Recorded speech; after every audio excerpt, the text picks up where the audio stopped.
Hi guys, my name's Nadine, welcome to my channel and welcome to my October reading wrap up, which is coming a little bit later than I expected, but here it is anyway.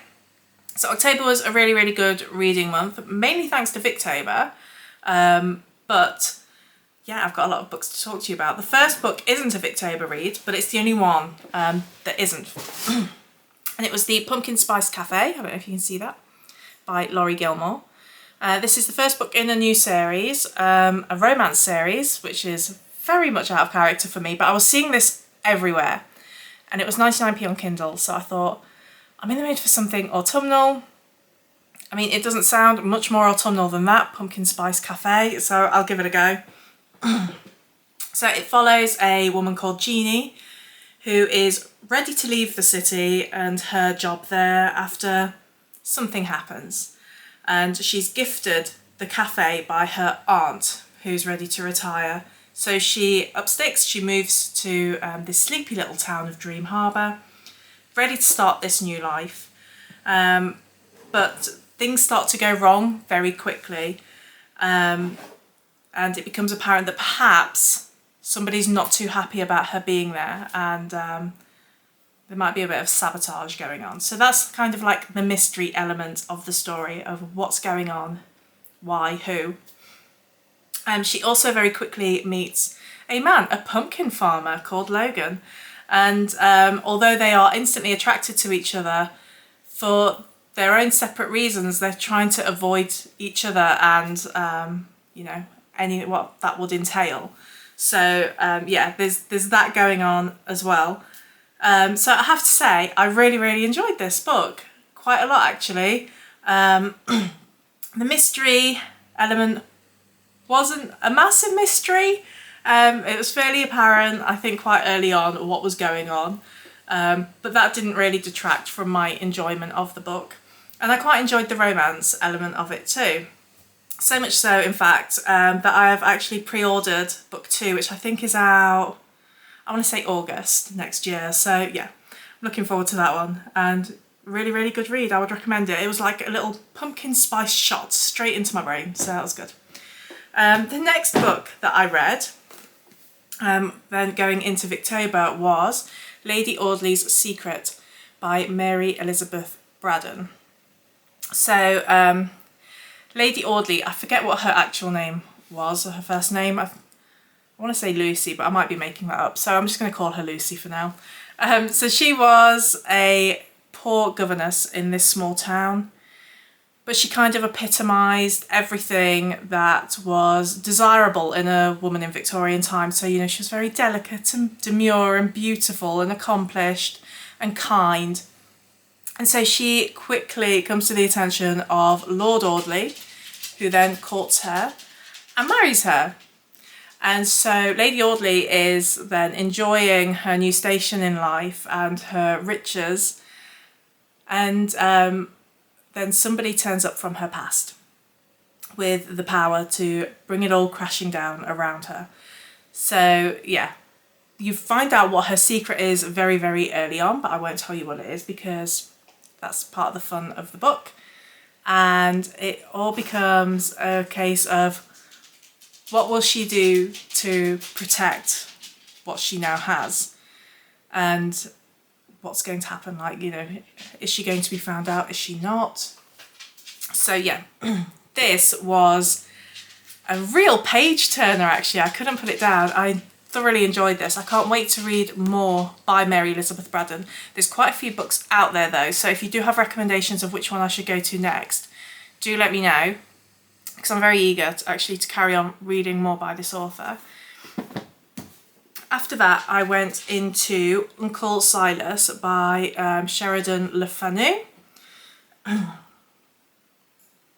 So this follows another young woman called Maud, who is brought up in quite a strange environment, strange family dynamics with her father, who's kind of cultishly religious. And so she's brought up with him and a kind of sinister French governess.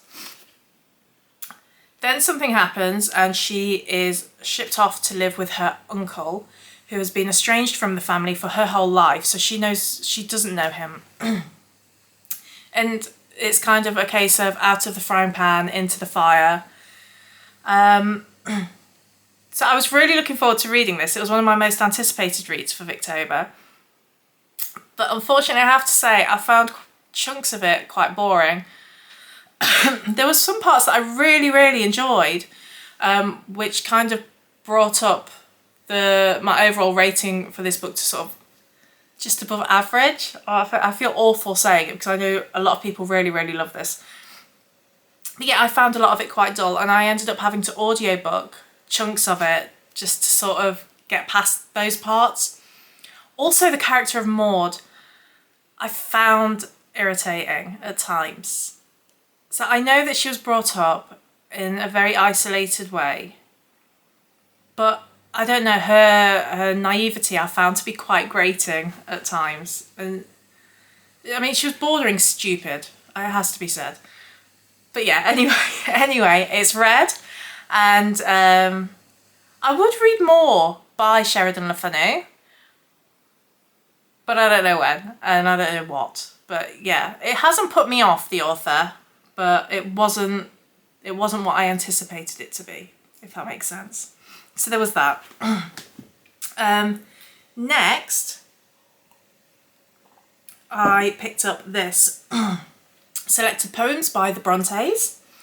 So I've read all of the novels by the Brontes, and I love all of the novels by the Brontes, so I was looking forward to reading this. Unfortunately, I'm not much of a poetry reader. So although there were several poems in this that I enjoyed as I was reading it, I found the whole experience quite forgettable.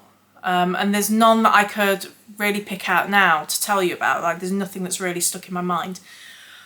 But as I say, it's because I'm not really a poetry reader, so perhaps a closer reading would be beneficial. I mean, I know that there are notes on the poems in the back here, which I didn't really go into. So yeah, I think it would benefit from that, but I don't know if it's something that I would actually do. It's not my forte, but I'm glad that I tried it, and I kind of enjoyed the experience as I was reading it. But as I said, it's kind of not really stuck with me. But yeah, those ones. Then, what did I read next? I carried on with poetry actually, and I read Goblin Market and Other Poems by Christine Rossetti. And this I absolutely adored. I loved this so much. So yeah, even if you're not into poetry, I would say this is a good recommendation if you do want to try something. And it's got some very pretty pictures there, look, as well. Yeah, this was really, really good. There was many of these that I enjoyed. In fact, all of them up until they got to the sort of, there's a section here that's quite religious, which I didn't enjoy so much, but yeah, I'm not into like religious things. But yeah, otherwise loved that. Next, I read Jude the Obscure by Thomas Hardy. So Jude is, from a very young age, an extremely intelligent boy, and he's very ambitious. He wants more from life, and to break free from sort of the working class constraints that bind him. And he wants more for himself, you know, in an intellectual capacity. He wants to leave his town and go to university and learn and live a full intellectual life. But he is thwarted in everything. Poor Jude. He manages to carve out some happiness for himself, and he manages to live a really happy life for a while. There were times when I was reading this, because I knew that it was going to be depressing because everybody said this is a really depressing book. And there was times it was like, well, it's, you know, it's sad, but it's not the crushing book that I was expecting. And then it hits you. But I have to say, this is so far my favourite Thomas Hardy. I loved reading this, and it really will stay with me. So yeah, Jude the Obscure, I wasn't expecting to love this the way that I did, but wow, I'm so pleased that I read it. And then finally, I read The Canterville Ghost by Oscar Wilde, which is a short story. And this is about this American family. They buy a castle in England and move in to find that it is haunted by a nobleman that lived there hundreds of years ago, who has been stalking the halls for all of those years, and he wants to keep the house to himself. So he is doing everything that he can to scare these people away, but they will not be frightened away from the house, and if anything, they find his antics quite amusing. And in fact, if anything, it is he that is being terrorised by them. So yeah, it was a fun book, a fun short story.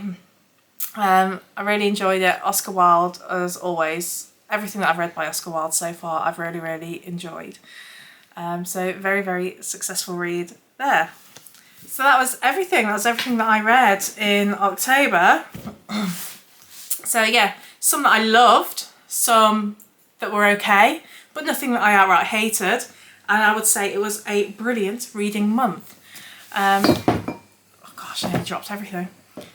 So yeah, that was my October. November, well, I'll tell you about that in a few weeks.